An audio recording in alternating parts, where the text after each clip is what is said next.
facing the front and then move your table later, you're welcome to do that so you don't have to turn around backwards. So we got everybody seated. All right, well, I just want to say thank you to everybody who's here today. I know you're all very, very busy. It means a lot. This is our first in-person workshop, so we've done virtual workshops and with this group for the past 2 years, and there's been a tremendous amount of work that's been done. And I just want to thank all of you for your input and your interest in transit-oriented development. We really want to shape the future of development in Cuyahoga County so that we're looking at more walkable, more sustainable neighborhoods and some density to increase our population. And while we're doing that, we're looking to increase ridership along RTA's priority transit corridors where they're already making investments. So I just first want to acknowledge our county executive is here. He's going to welcome everybody in just a minute. And I just want to recognize my team. We've got a lot of them here. We've got Kevin Leeson, Dan Meany, Micah Stryker, Patrick Hewitt, Luke Oles, Laura Mendez-Ortiz, Liam Levito. Anybody I missed? I can't see. Oh, Alex Long. Alex Long is one of our new hires. And she started last week. She's a principal planner with us. And Eric Engel, today is his first day. He is our second principal planner. So this is a position that we've had vacant for over 2 years. And these two are beyond talented, and I couldn't decide between one. So they have a tremendous skill set that's going to bring capacity to our team. So I just want to thank all my team for the heavy lift on this. So just to give you kind of run of show, we're going to do a presentation and provide information on where we've been and where we're going. And then we are going to come back to the tables to do more of a workshop. We only know what we know, and so we're really looking for input from you in the community of what's planned, what's already developed, where's there opportunity to invest transit-oriented development. So I just want to again thank you for being here, and I hope this is really worthwhile to you, and we again thank you for your input along the way. So I will invite our County Executive, Chris Ronayne.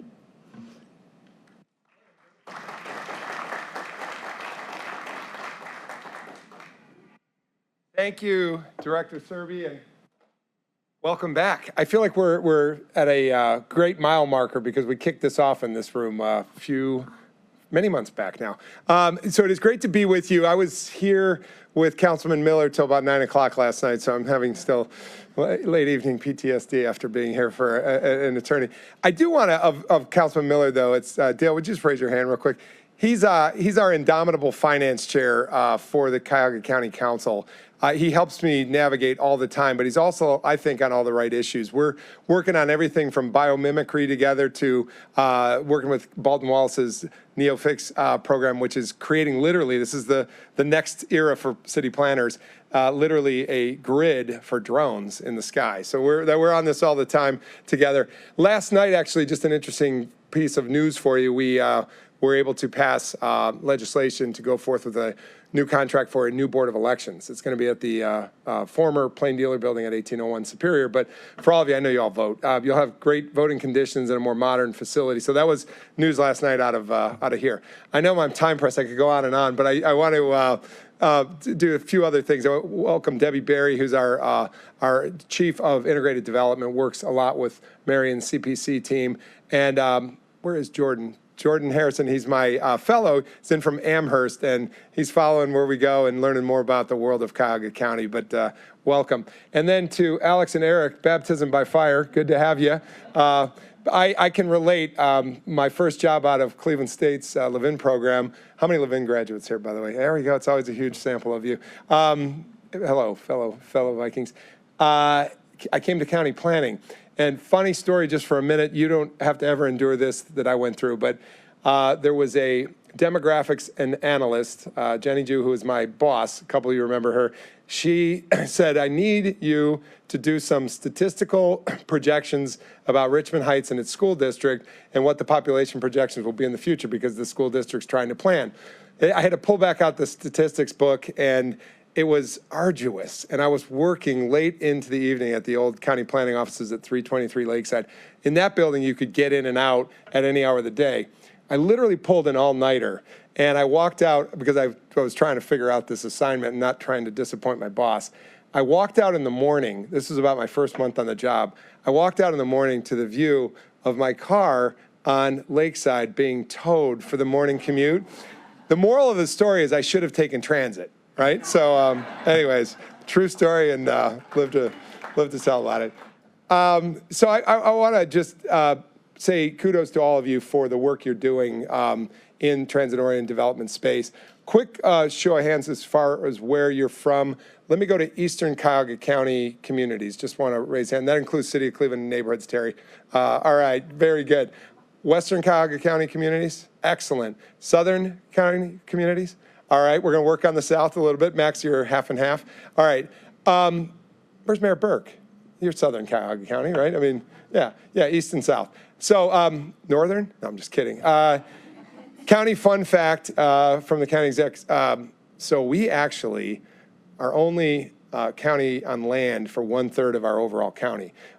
700 some square miles of our county are actually in the lake because we share a maritime border with Canada. So only 495 are on this side, on the land side. So fun fact, you represent 1/3 and the fish represent the other 2/3. So haven't figured out how to get them to vote yet. All right, now I'm going to be serious on transit-oriented development. This is all about opportunity for you guys in your communities. I'm looking at the new mayor of Fairview Park, where my family has lived the last number of years.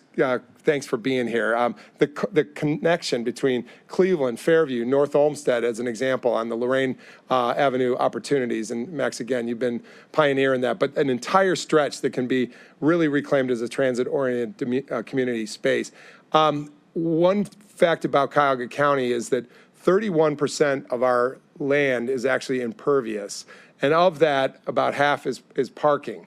So we have a lot of work to do to convert some of this parking that represents literally 14% of our land use in Cuyahoga County to something more purposeful, right? And I used to say in University Circle, and I followed the great Terry Hamilton Brown, and she was the CEO before I was of UCI, and she laid a lot of groundwork, is we were only displacing cars. I mean, because we were parking lot after parking lot. So on Euclid Avenue, I just want to reference 4 projects that are near and dear to me, but where I think inspiration can come from for the work you're going to be doing. One is the Health Line. I mean, we ventured into that when I was planning director. We got into it after Mayor Michael White really launched it, and Mayor Campbell saw it through. The projections were huge, and we hoped to live up to them, but the ultimate net was that $9 billion in project construction happened along the Health Line pre and post 2008 when it opened. It's an incredible figure. I worked with Annie Pease, our senior transportation advisor now, worked with her and Debbie in University Circle to create not just a transit-oriented development. We yes, had 2 Red Line new stations, and development did happen around the University Rapid Station and the Little Italy University Circle Station. It has happened. It's a reality. People want to be connected and close to transit. But what we found between the Euclid Corridor and the 2 Red Line Transit refreshes, and I got to thank RTA all around. A number of you are here today. Thank you, because the American Public Transit Association is in town. They've got 1,600 guests, so it's good that RTA took the time to be here today. But what we wanted to say with RTA is we don't want to just do transit-oriented development. We want to create transit-oriented communities. And I think we succeeded in University Circle by not only leveraging new transit investments and building housing and mixed use around them, but we then thought further about how to connect through shuttle service, through final mile bike and ped and scooter services, and we did that too. And it created a place where not everyone had to get in their car to get what they needed. So what we ended up calling University Circle is, you've heard the complete streets, complete and green streets, of course, Matt and others that worked at that at City of Cleveland for a long time. But we created ultimately a complete community where you could get anything you need in your daily lives without having to get in your car to get it. Grocery, medical, parks, transit. Mayor Bibb is trying to do that, obviously, with his 15-minute neighborhoods. I think, frankly, every Cuyahoga County community can be a 15-minute neighborhood where you can, through transit and walking and connected bike and ped and scooters, we can find a way to get people to and fro without having to drive, which would obviously be good for our climate, overall emissions and everything else, but just good for the quality of life generally. So Healthline and University Circle's transit-connected communities, first you got transit-oriented development, then transit-oriented communities, so from TOD to talk, right? But I also will reference just a couple others that I think are inspiring. Annie and I are working on Debbie on a Veterans Memorial Bridge refresh. That's the former streetcar service that came underneath the Detroit Superior Veterans Memorial Bridge.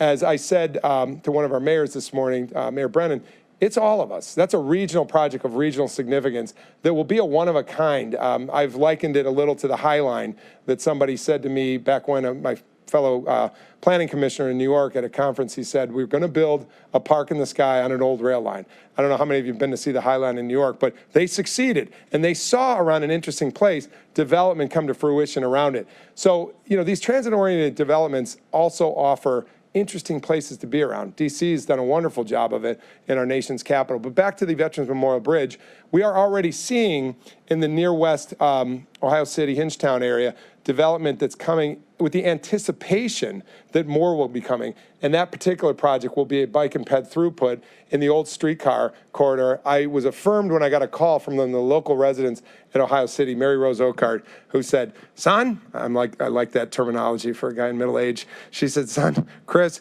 I love this project. I used to ride the streetcars, and she's still a resident of Ohio City. I think it's great that you're going to reopen it.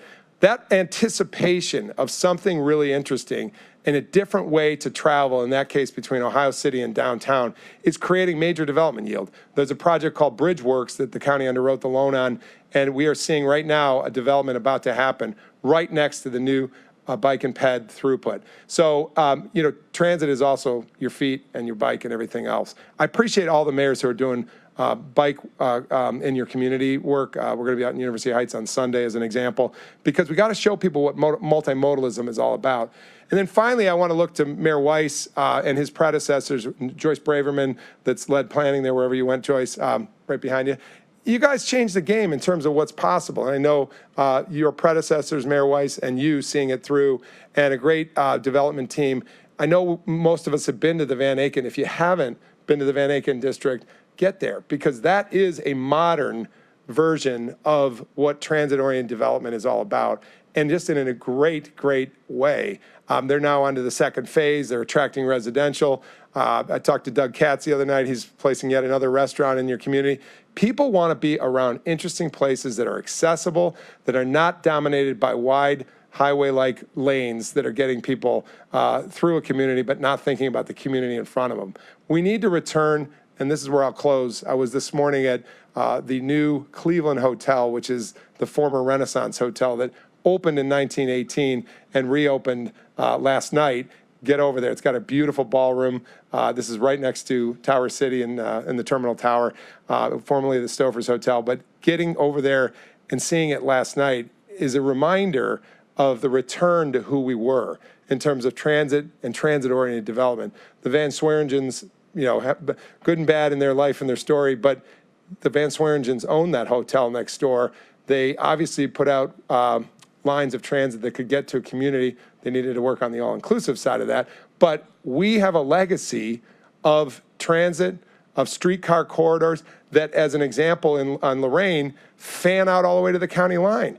And if we can get back to the future, and we can get back to a place from where we started, walkable communities, interesting communities, connected communities, accessible communities.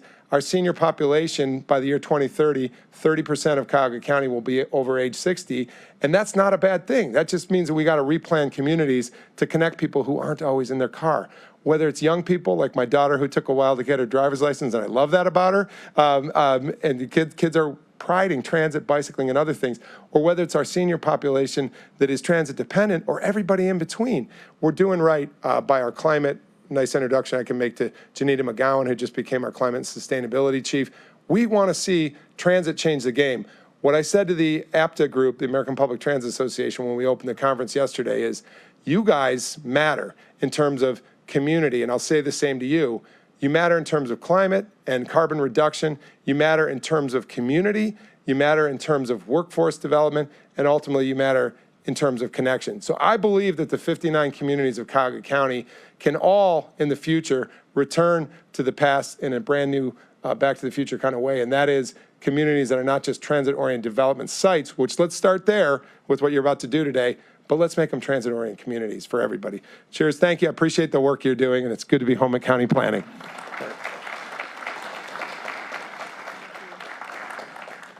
Thank you, Chris. Obviously, we've got a very big champion for our work here at the county executive. I want to also take a minute, Jim Sonhalter, I'm sorry, I missed you on the introductions there. And I also wanted to recognize Councilman Dale Miller, who is here with us today, County Council. So with that, you know, we have not been doing this in a bubble. RTA has been our partner all along the way, and obviously they've got some great inputs to the work that we're doing. So I want to give Mandy Metcalf an opportunity to just say a few words from RTA. Thank you.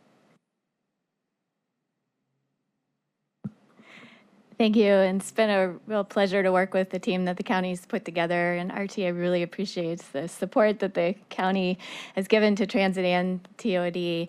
Mary Beth Peak, our planning director, sends her regrets today. She is at the APTA Rail Conference right now giving a tour to some FTA representatives of our new future Metro Health BRT line, so that's really exciting.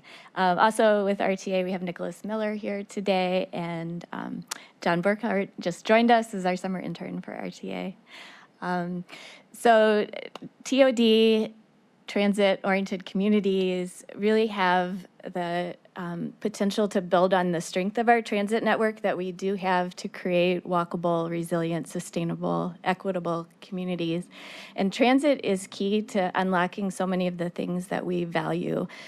So development in communities that support transit help make our streets safer. They help lift people out of poverty. They help reduce carbon emissions.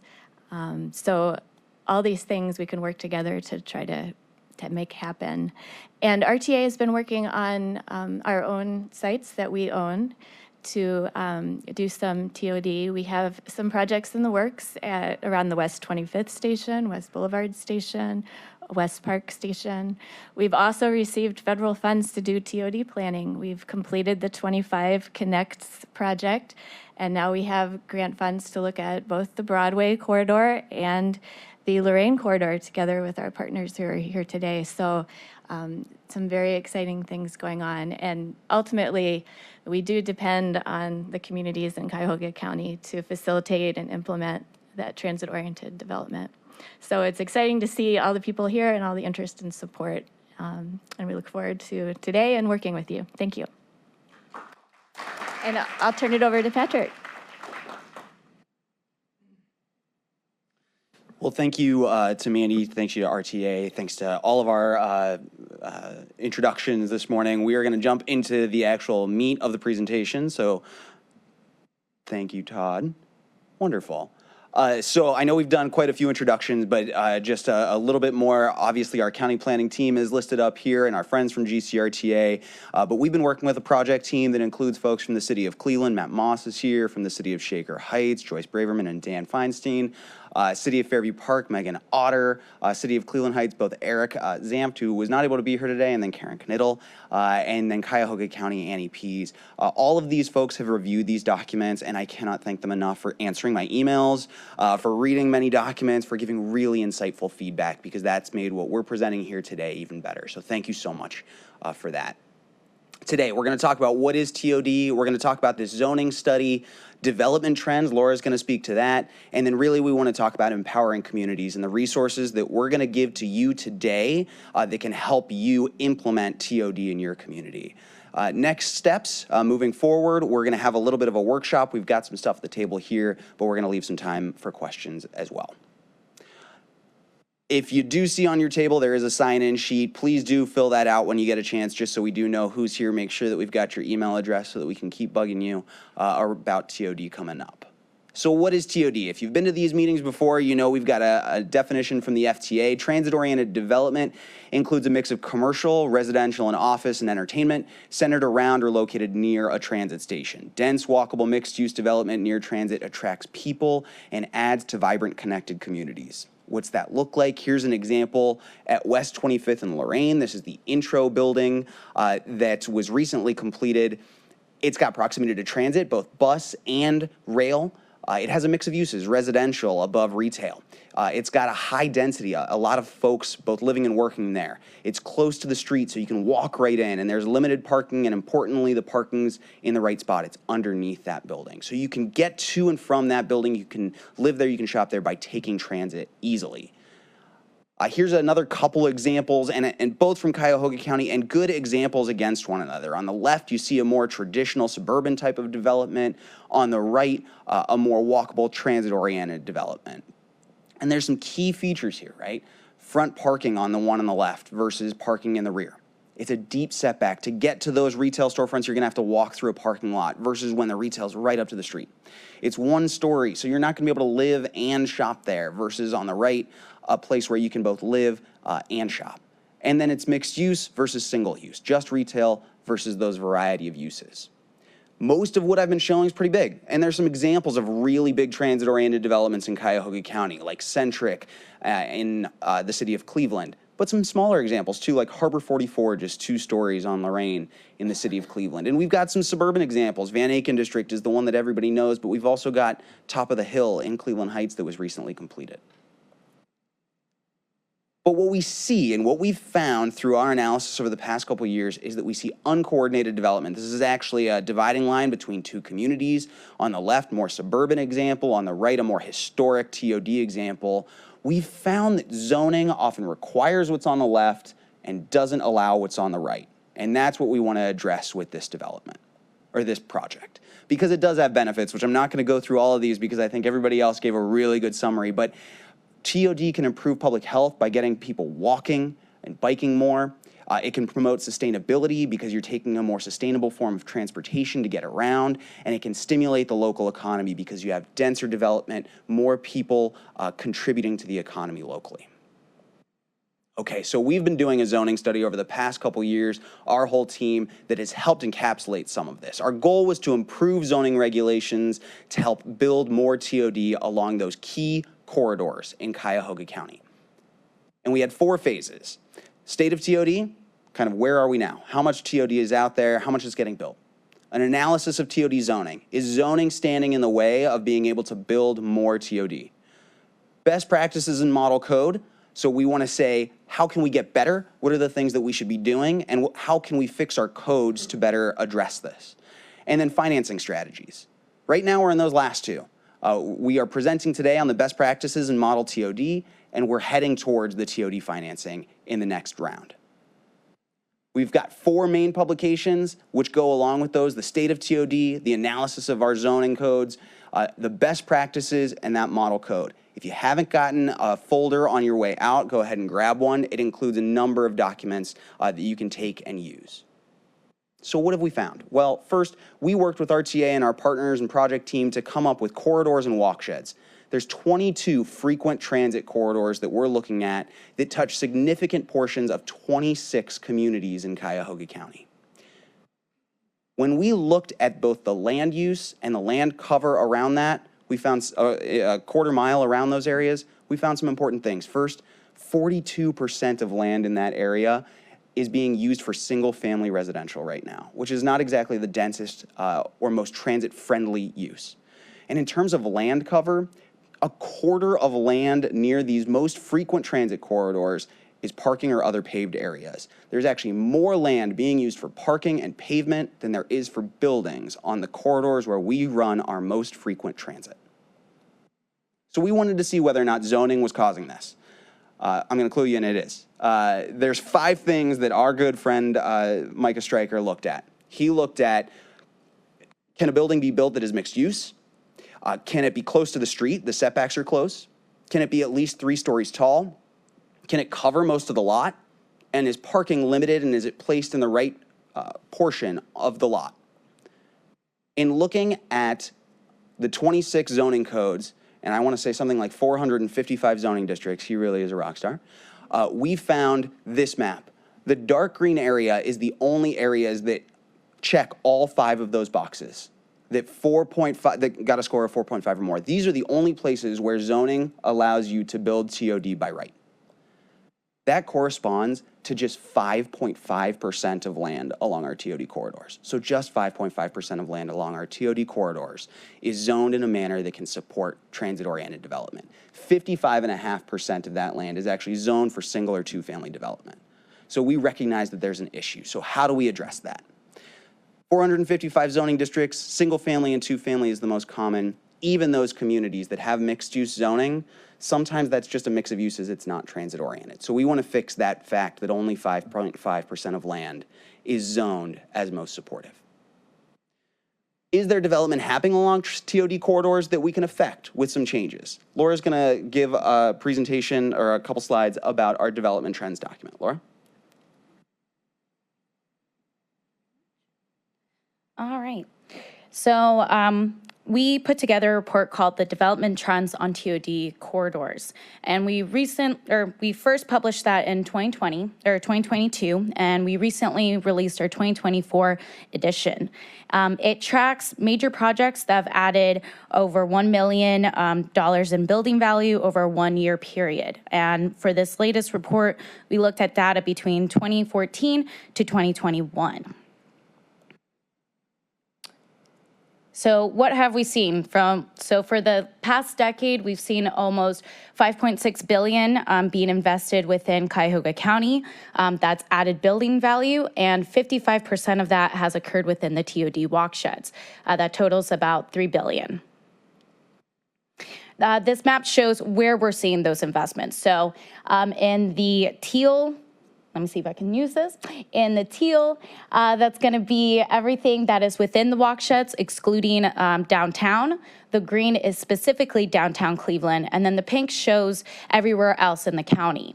And as you can see, there's certain concentrations. So we're going to see most of the investment has been within downtown Cleveland, University Circle, Ohio City, and also Sugar and Highlands. So looking at investments over time, so in the past decade, this past year, the TOD walksheds have actually seen the most added building value at $465 million, which shows a complete recovery since the pandemic. When we look at the combined value, both outside of the TOD walksheds and within the TOD walksheds, we see that the peak is still at 2019. However, we are just 10 million short from that. So we're still seeing a continued improvement since the pandemic. Looking at investments by community, so from 2014 to 2023, about 78% has occurred in Cleveland, and then follow up with 11% in the Inner Ring East communities. Looking at specifically within Cleveland and looking at the neighborhoods, 42% has occurred within downtown Cleveland and 24% in the east neighborhoods. So we're seeing downtown, and then mostly on the east side, we're seeing most of those investments. But just because there is investments within our TOD walksheds, it doesn't necessarily mean it follows the TOD principles. So similar to what we were talking about earlier, when we looked at zoning codes, we picked out certain developments, the top developments that occurred within the TOD walksheds. So an example, the Ascent is a development in Cleveland Heights, and it checks off all of those key things or key principles of TOD. So it's close to the street, it has multiple stories, substantial lot coverage, mix of uses, and minimal parking, or more so de-emphasized parking. And I'll show an image kind of showcasing that. The other top 4 developments, you have Harbor Chase and Shaker Heights, which is an assisted living community. It is right by the blue line. It's fairly close to the street. It's multiple stories. It has substantial lot coverage. It doesn't technically have a mix of uses. It does have a cafe and eatery inside. And there's still somewhat a decent amount of parking, so somewhat TOD. On the very right, you have the Greater Cleveland Food Bank, which would not follow each of those principles. So just showcasing the variability in the type of development that we see in our TOD walksheds. So as I mentioned, this is the Ascent, just showing visually what those different aspects look like. Very similar to the graphic that we showed earlier that we use to showcase the different principles. And now I'll turn it back over to Patrick. So as Laura just showed, there's a lot of development happening close to our TOD corridors. If we get the zoning right, we can affect the shape, style, and format of those developments to help support our transit system and to create those more walkable, accessible communities. That's why we want to be here today. We want to talk about how to empower you to be able to affect that. There's 3 resources, and that's what's in that folder that is at the front. The first is best practices for TOD zoning. So just generally, conceptually, what are the best things that you can do to address your zoning to affect this? The other 2 are a model zoning code, a TOD zoning overlay. You can use this, adopt this, make it your own, but it includes text that you can use right now to adopt into your zoning code to create more transit-oriented zoning. And the third is an annotated guide. So we know that zoning is not everybody's cup of tea. The annotated guide gives you some context for the decisions that we made in there. It also gives you some alternate development standards to help you decide how to make that zoning your own. So what are the best practices? Well, there are 7. How do we achieve more transit-oriented development? We want to mix uses appropriately, allow increased density, prioritize housing affordability, get parking right, provide safe connections, design for walkability, and foster vibrant public spaces. And the zoning code that we've put together helps to accomplish that. The best practices guide includes detailed information and diagrams to help communicate some of these ideas. And we've created checklists, both a zoning checklist, so you can go through your zoning code and see whether or not it meets these requirements, and a project checklist. If you're a CDC or if you have a project coming before you, you can start checking this off and seeing whether or not the proposal matches some of those fundamental TOD principles that we've identified. And then finally, we've created this TOD zoning overlay. Here's an example of what it looks like. We've been working with communities, including East Cleveland, to be able to put this into practice. How's it work? I'm going to give you an example, because again, zoning is not where everybody spends their day. But this is an example gas station. Folks told me it looked like benches, so I added some cars, so it's definitely a gas station. This is an example gas station. What does our code do? First, it allows only TOD supportive uses. So auto-oriented uses like gas stations are not considered a permitted use within the TOD zoning overlay. The second is that the overlay eliminates minimum lot area and width. Presently, zoning codes might say you need at least an acre, which means that this site's not going to be able to be developed without adding additional parcels nearby. The zoning code eliminates those minimum lot area and width requirements to bring more lots into conformance to make them buildable. The third is that it requires density. It requires that at least 60% of the lot be covered by something, buildings or some other impervious surface, to create and encourage that density. And it allows up to 100% of the lot to be covered. It moves buildings closer to the street. This is really key. You need to be able to access a building directly from the sidewalk. That's critical to TOD. So the code says that you can move a building up to 0 feet from the sidewalk, and it creates a maximum only as far back as 15 feet from the sidewalk. So that moves that building close to the street so you can access it.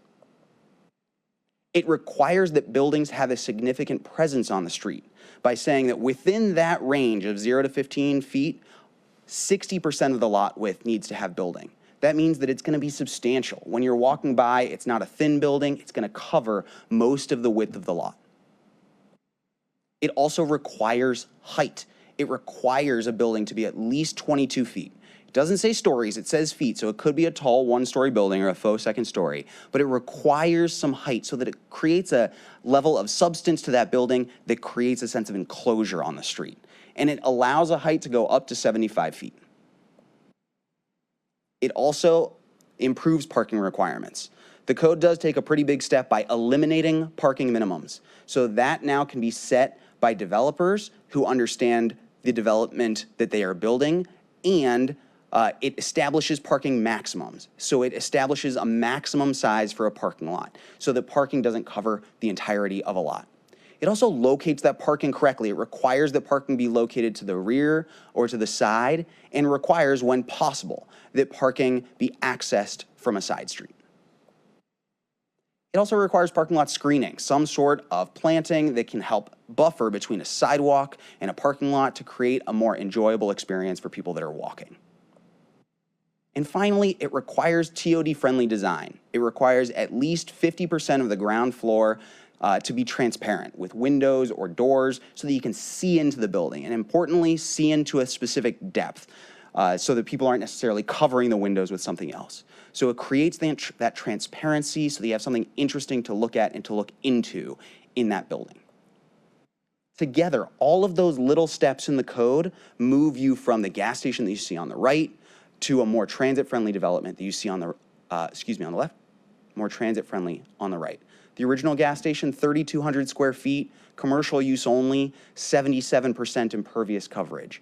The mixed-use TOD has 8,400 square feet of commercial space, almost 17,000 square feet of residential space, both commercial and residential uses, and actually less impervious surface than the other one. So that shows you how you can move things around and how your zoning code can affect it. Laura's going to talk a little bit about how you calibrate the zoning code to make it your own. So Patrick covered just one way that we see a model, so one path to supporting a more transit-friendly environment. Our model TOD code isn't going to be appropriate everywhere. We think this should be focused on Main Street corridors with frequent bus lines, where there's a mix of neighborhood and regional retail and destinations, and when there's already some tall buildings or some moderate density. We recognize that communities will have to use this model and calibrate it to their local context, and will have to make some adjustments. So for some communities, they might want or desire some less robust TOD in certain areas. This could be areas in which lower densities are preferred, or where retail is not feasible, or where it's more neighborhood scale retail. For some communities, they might want something more robust. So we try to find not too much of a middle ground, but there's still ways that you can vamp up the TOD. And this could be in key nodes or business districts served by multiple bus lines, especially around rail stations, and then also where there's regional scale retail and regional destinations.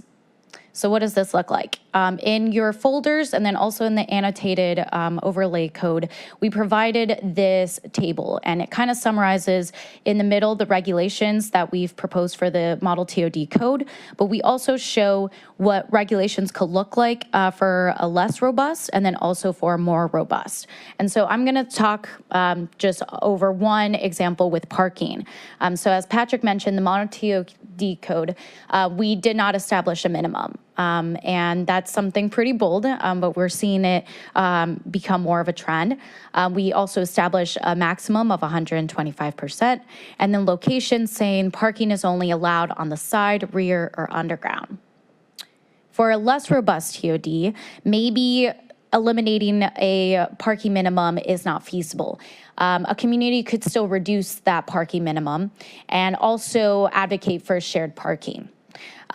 Perhaps putting a maximum doesn't make sense there. In terms of location, we say it still should be either to the side, to the back, or underground. There shouldn't be a parking lot in the front. If you were to get to more robust TOD, you could take it a step forward and put in place a transportation demand management plan, where a community would have to put in place certain things to then be able to take away their parking minimum, as the city of Cleveland has started to do. You could be a little bit more stringent on the maximum and just put it at the 100% of the existing parking minimum and make that the maximum. And then the location, you could be even more stringent and say not parking on the side, but more so on the rear or underground, and limit it to just structured parking and no surface parking. So those are different ways that you could structure it. So as I mentioned, the model TOD code regulations are down in the middle, and someone could theoretically follow all that is in the model code, but more realistically, people are going to adjust it where it's needed. The idea is someone doesn't just have to follow the less or most robust or the model code. They can look through each characteristic to make it fit their community. And so certain areas, they might be a little bit more stringent or add more density, whereas in other areas, there might be some flexibility. So we try to add as much flexibility there and some guidance for communities. All of this is available on our website at www.countyplanning.us/TOD. A lot of this is in those packets, so please make sure you take one with you today. And we're going to have Patrick take us home moving forward. Thanks, Laura. And Laura did awesome, as did our entire project team and staff, to really come up with how can we still make TOD, but create regulations that you can adjust so that we can create TOD that's right for your community. And that's what that calibrating does.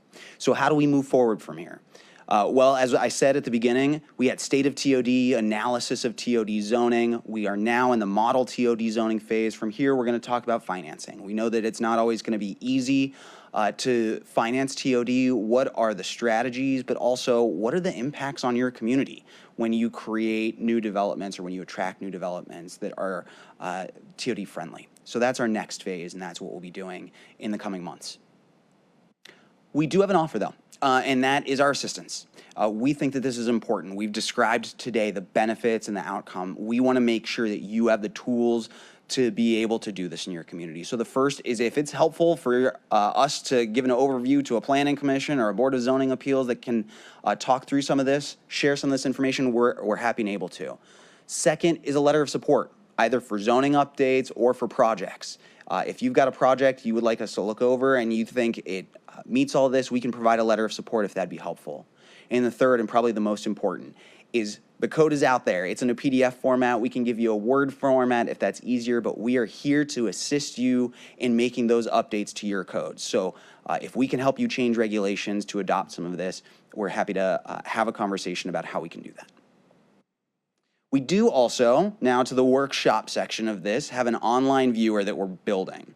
That online viewer, thanks to our GIS team, Dan and Liam, have been tracking developments over the past 5 years, plans, rezonings that have occurred, and infrastructure improvements that support TOD. We've been mapping all of that, but we only know so much.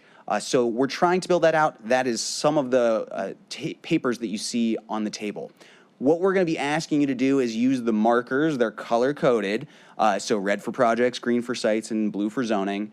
What projects in red, such as developments, infrastructure, zoning updates, are planned that we don't have highlighted on that map? We want to know so that we can see the state of TOD improvements that are happening.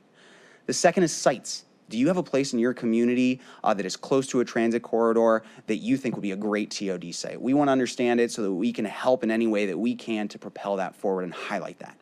And the third is zoning. What areas in your community in blue should be considered for TOD zoning? Where are you thinking that that might be a successful rezoning? We'd ask that you use those markers to fill that out. We would also ask that you write your name on that so that if we have a question, we can follow up with you. You can use the Post-it notes. We've got handouts. You can write it right on the map. That's why they're here. So we're going to encourage you on those. Couple closeout things. TOD updates. First of all of this is available, as always, on our website, countyplanning.us/TOD. You can email anybody in our team, but you've got my card in that folder as well, so you can email me if you have questions, and we'll send some county planning resources your way. And one last thank you, not only to our project team that has been awesome, and GCRTA as our sponsor throughout this entire process, but to other communities that we've looked at, both locally across the country, that have adopted zoning codes that we've been pulling on. Really proud of the city of Cleveland for the for the form-based code that they adopted recently. Lakewood, Garfield Heights, North Olmsted are all doing zoning updates as we speak, so that's really great to see.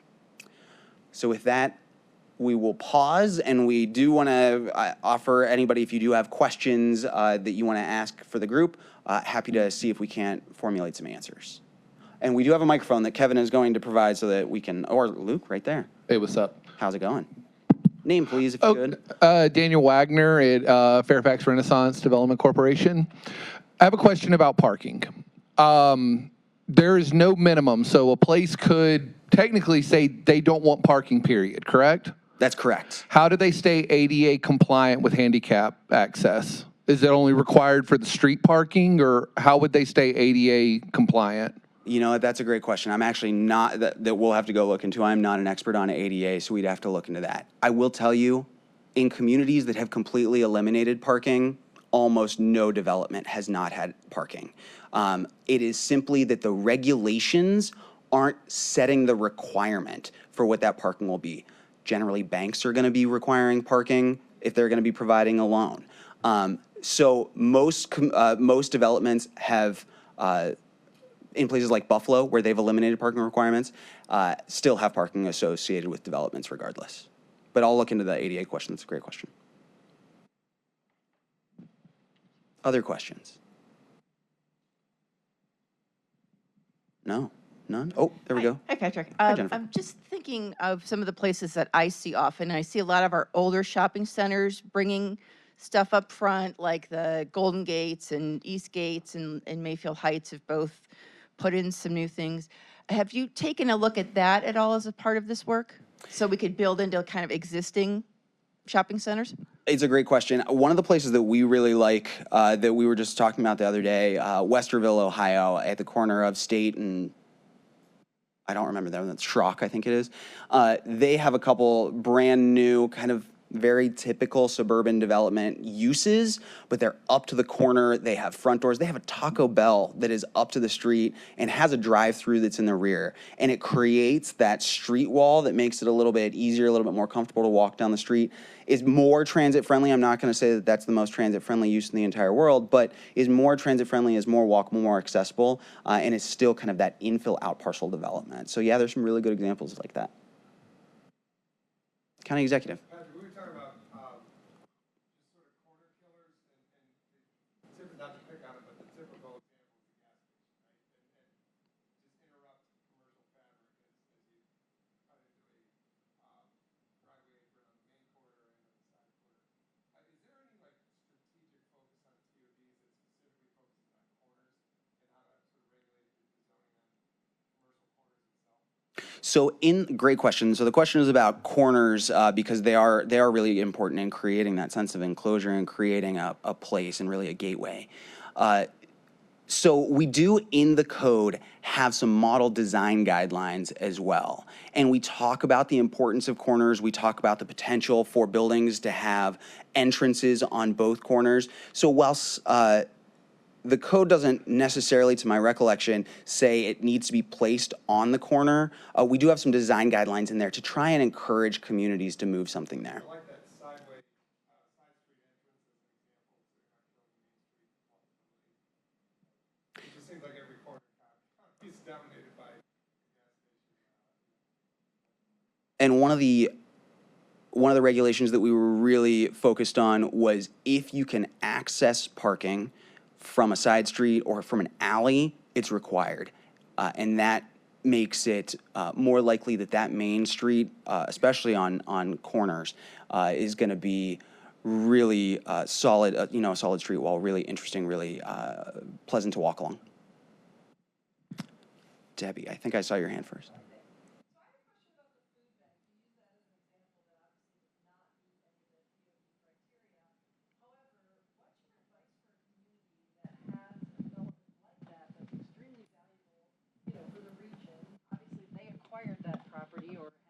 Be able to build on it. Sorry. So food bank, I guess my question is just what's your advice for a community when a use like that that's really valuable wants to develop something that's very good in job production and again, benefit to the community. The site they happen to own is TOD. You can't necessarily move them. I guess I'm saying like you wouldn't not want to build that in your community because it's valuable, but is there anything we can do to, I don't know, better cite them or I'm just wondering what your thoughts are.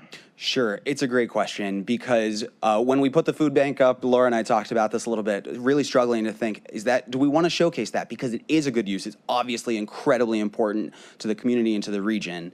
And we would not want to say that you should not build the food bank. What we would say is think about in your community where you want to focus TOD. We don't have a ton of development happening compared to some other regions. So we do want to make sure that it's concentrated to create those nodes of interest, those nodes where people can live, maybe have a fewer cars per household, they can take the bus to get around. For developments like the food bank though, it's not necessarily going to be built under a TOD zoning district, but you can think about your industrial regulations to maybe shape how it's laid out. Maybe you put front offices at the street. Maybe you do still have a front entrance. Maybe you do have a sidewalk that connects directly to the front door. Especially we know that those are places where there are a good number of jobs, and especially entry-level jobs. So we want to create access to opportunity. So not every place is going to be this kind of retail-heavy TOD, but maybe we can shape or shift the development pattern so that at least things are close to the street. If you're walking, you're not having to walk through a parking lot that might be unsafe, something like that. Yes. Hi. A question about, we talked a lot about the development itself, but not a lot about how the planning is associated with how individuals access the development and the planning and the thought process of how people, especially in older communities where we're trying to back into people accessing the space. So thoughts on how communities can think about that. So if we have these old strip centers where we're trying to repurpose the way they're set up, and we want the housing that's behind them where there might be older people that are living there, and they're going to walk over there or use buses to get over there, the thought process, how maybe there can be walk paths or how they're going to access them and how the code could be repurposed for that. Can you talk a little bit about that? That's a great question. So the code does include a connectivity section in it that says that you need to showcase on your development proposal where sidewalks are going to be, how it connects to existing sidewalks. It has a minimum width for those sidewalks so that they're wide enough that people can use them, that folks that might be in a wheelchair and some other mobility device can use the sidewalks to get both to the development and then especially for large developments around it. So that I think is one way that we do it. The other is that we also require a streetscaping plan in the code. So you actually have to talk about what are the streets going to look like? Are they going to be wide enough? Are they going to have shade? Are they going to have places to sit? Any street furniture? So maybe an elderly person can't walk that far. They need a bench midway to stop and rest. That can all be identified in a streetscape plan also. Thank you. Max. Thank you. This is all great information, Patrick. My question for you is most all of us are evolving in place. No one in Cuyahoga County has a blank slate except for a few sites, right? And so as we're doing that, what is your guidance for communities like North Olmsted, for example, where we did an analysis where 1 out of every 5 steps, if you're a pedestrian, you're in a curb cut, right? Mm-hmm. And so some are awful. Some sites have a half a dozen curb cuts for very little street frontage. So we're evolving in place. So what would you say to those communities that would want to compel existing businesses to reduce the number of curb cuts, create frontages that are more that are safer for pedestrians as we are kind of looking towards the future of creating a TOD corridor, specifically along Lorraine Road? Sure. This is going to be it is going to be a challenge. And zoning and this code in particular can only necessarily do so much. But we do have a couple levers that we've pulled here. One is specific to curb cuts. We've limited the number of curb cuts that you can have. So that already, when you saw the gas station that had 4 curb cuts, I want to say our code only says that you can have 2 curb cuts in the future.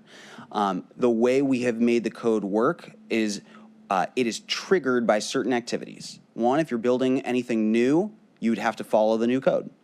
The second is if you're expanding up to 30% of the existing size of the building, you now have to follow the new code.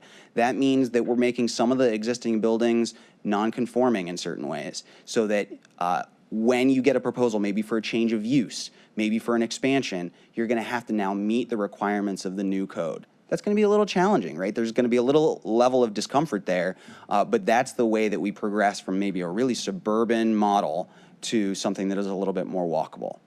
That's why we have the calibration also. We know that that can be a bit of a leap. We want to make sure that you can look at your code, look at your community, and figure out where do we fall on this? What are the regulations that are going to be right for us? So we have the details in there to be able to make some of those decisions. But some of those triggers are how we can help compel existing buildings and businesses to come into conformance. Matt? Patrick, if I can respond Please. to Max a little bit, I think we have, and this is why it's so important we're in this room together so we can collaborate and share stories, but I guess a professional anecdote I can share is for the last several decades on streets like Lorraine Avenue, we've had the pedestrian retail overlay, which was created under the leadership of Bob Brown and Freddie Collier at the City Planning Commission.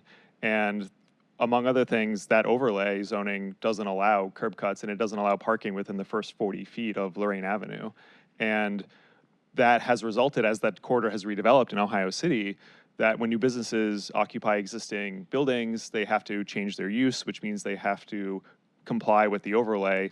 And the way we were able to manage that in anticipation of the Lorraine Midway working in close partnership with the Development Corporation, Ohio City Inc. there, we had this arrangement where whoever was contacted about a new business, a change of use, we all had this shared goal of reducing curb cuts on Lorraine to make it more walkable.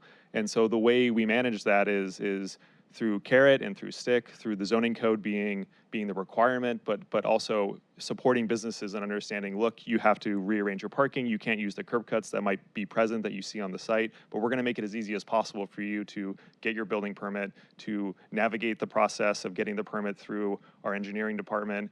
And was it totally seamless? Not always, but that's the type of adjustment that we had to make and the support we tried to offer to businesses to accommodate that. And so happy to share more stories about what that experience was like too, if you'd all like. And I think it's a process that you have to go through of just being able to support businesses and property owners make that transition as you update your code in these ways. I want to, Joyce is right next, and I do want to thank both Matt and Joyce who reviewed this, who provided very insightful comments. That change of use was one of the things that we talked quite a bit about. Patrick is referring to, we're kind of on the ground enforcing zoning code and writing zoning code. So in Shaker Heights right now, we're ready to kick off a parking pilot on Lee Road. It's part of a plan, the Lee Road Action Plan that was adopted last year, and a $21 million project that the county is helping us support. The county is also helping with this parking pilot. This is on private property with 8 private property owners, each with 1 or 2 curb cuts on 45-foot wide lots. So that's a lot of curb cuts. And through our Economic Development Department and Planning Department, we have worked with the owners and the merchants to agree to close their curb cuts and have 1 entrance and 1 exit. And that's a little beyond zoning. Zoning can set that up, but there's a lot of work on the ground you need to do with those merchants to support them. And again, the county through block grant is partially funding this pilot parking project with storefront renovation as well as the parking lot renovation. So it's not just zoning, you have to go a little beyond. Piggyback on that, I Wait, you need the mic. Oh, I'm sorry. I was avoiding it. No. Just to piggyback a little on Joyce's comment, I think probably just preaching to the converted here, but the issues, especially it's great to see the mayors here today because you have purview over all departments. I mean, in our world, and Debbie's a good example of this, integrated development. So she is able to oversee public works and working with Mary on planning. To make that magic that Joyce is talking about actually happen, you got to have interdisciplinary conversations between departments, and that's not easy with entrenched public service departments sometimes in our communities that haven't historically listened to planning as much and vice versa perhaps. But I think we're in a new era where the mayors are seeing the integrated development strategies from their housing departments, if they have one, to their economic development departments, if they have one, to public service, which most of them have, and public works of some sort, to planning. And it's just paramount that there's cross collab between departments. Again, I'm probably preaching to the converted, but to see leadership start to say, we're going to talk to one another, because you hit these roadblocks in the public works or service departments that say, well, that's not the way we do things, right? We hope the state comes along in the same regard. I'm hopeful with ODOT and the others, but one lives in hope. I think locally, though, you just got to work across those pipelines. You have a question in the back over here. Yeah, hi, sorry. My name's Kendra Chatburn. I'm the real estate development manager with Burton Bell Carr, CDC, working in Buckeye Shaker. And one of the things that stands out to me is, like, we have in this city, across our county, these wonderful historic corridors that were built before cars were really, the big thing. So you can think about in Cleveland Heights, right by Kane Park, those beautiful like high-rise brick buildings, or in the Buckeye Shaker area along Buckeye Road. That is already a really amazing historic place. It just has been ignored and underfunded for way too long. And so as you go into your next step for looking at financing, how can you be very critical of the disproportionality that has happened to date to say, okay, how can we make sure that we build an equitable transit-oriented development, reinvesting in these communities that already have these amazing assets? So that's really my question. Like, how do we try to emphasize and give more funding to these historic buildings that have been, left to decay for so long, so that they need a lot of investment that's maybe disproportionate to maybe just something that would be a new construction? It's a great question, and I'm going to answer maybe in two different ways. The first is, historic buildings, if they are under a current zoning code that is not aligned with the shape, size, layout, format of that building, will sometimes create problems for redevelopment, right? If that lot requires a certain number of parking spaces right now and you can't fit it on that lot, it's going to be really difficult to redevelop that building under current zoning, even with all the economic challenges that are out there. So the zoning can be helpful in creating the regulatory framework that makes developing and redeveloping that building a little bit easier to do. The second, you talked a little bit about equity, and I wanted to point out one thing that we didn't include in here, but that we briefly mentioned, was prioritizing housing affordability. We have included in here some places where we reference the fact that in strong market communities especially, you might want to think about something like affordable housing set-asides. You might want to be thinking about a certain percentage of units that are either accessible, that are larger units for families. So we want to think about that. Unfortunately, I think in a lot of instances, the market's going to be struggling to get development, so we don't want to put additional requirements on that development to also provide, for instance, affordable housing. So we wanted to create that opportunity and that description in the resources that we have to say, when you kind of reach that threshold, you really want to start thinking about affordability and how you can include that in developments as well, so that we are creating a whole community, to the county executive's point, that anybody can access. Is this on?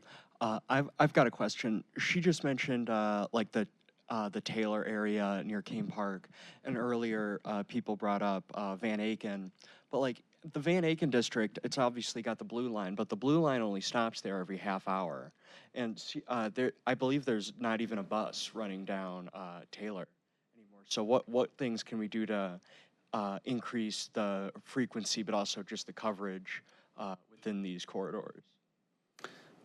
I might ask you to connect with Mandy after this. So we're really specifically focused on the zoning aspect. I certainly don't have answers about frequency, but what I will say is if we create a more robust and economically vibrant county, that's going to create tax dollars that's going to help us fund transit more, to expand transit, to expand frequency, because frequency is going to be what makes getting around by bus, by transit to be more usable.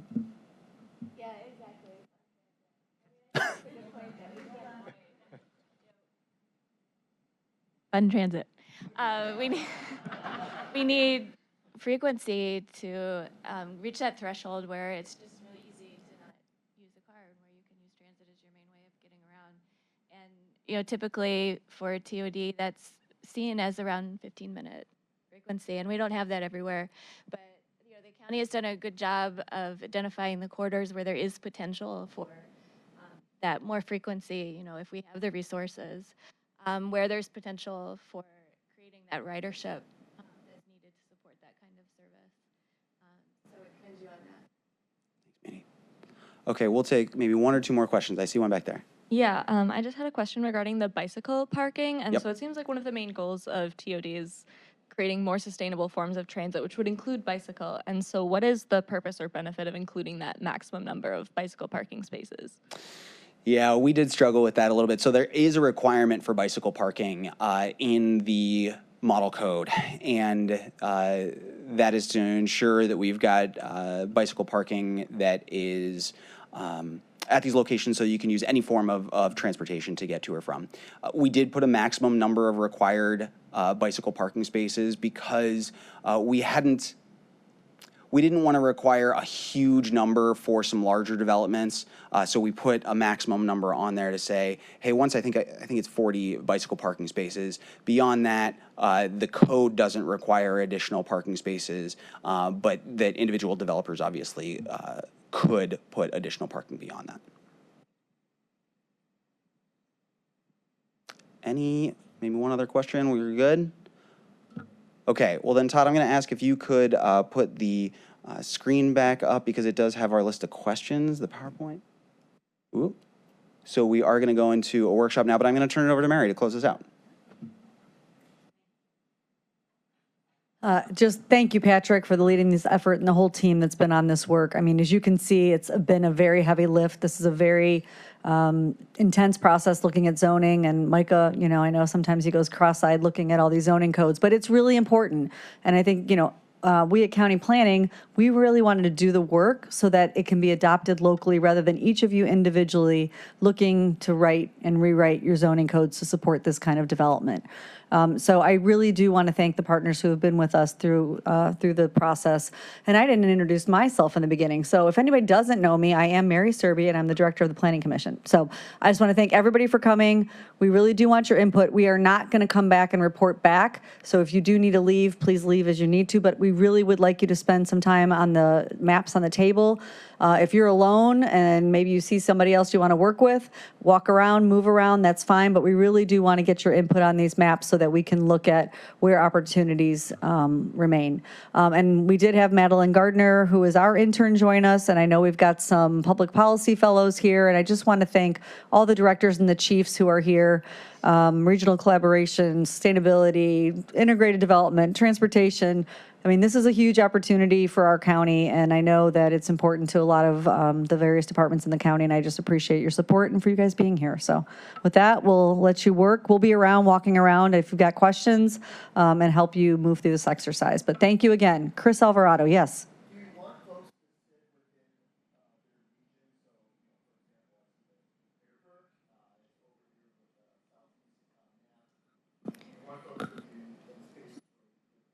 Right, because it's divided in quadrants. We couldn't do it exactly for each community. So we do want you to be focused on a corridor that you have awareness of and that you've got insight on. So if you look around the maps, and I know you guys know more how it's divvied up, but these are really the priority transit corridors that we're looking at. And so if you do need to move and look around the maps and see where your communities are, that's where we want you sitting so you can provide input. But you're welcome to listen to others as you want as well.